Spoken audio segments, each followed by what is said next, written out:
जेकी समर्पणे पूजा करछन से सुनले मान बोल गोटे सुंदर भजन देगा बोल है प्रेम से राधे श्याम बोल है प्रेम से राधे श्याम ई माया संसारे मां बोल दे गोटे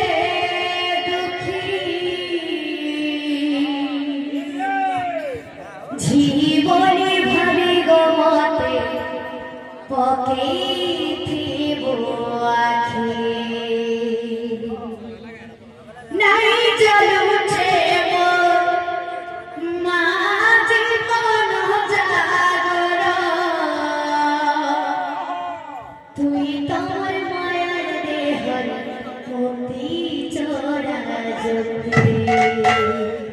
तुई शक्ति मोई शेरावाली भरी दे भगवतीर जोनी तुई शक्ति मोई शेरावाली भरी दे भगवतीर जोनी मोर झरे पीछे रे तोहर करुणार महिमा झरे पीछे रे तोहर करुणार महिमा झरे दे पीछे दे तोहर करुणार महिमा झरे दे पीछे दे तोहर करुणार महिमा যেটা আমরা ব্যাপারীতে বাসনা হচ্ছে গীতটা ওটা আজকে তো দাদা বলে বলছো দাদা তো ব্যাপারী শাড়ি লাগাবে গীত দাদা তো ব্যাপারী সাবার করো তাহলে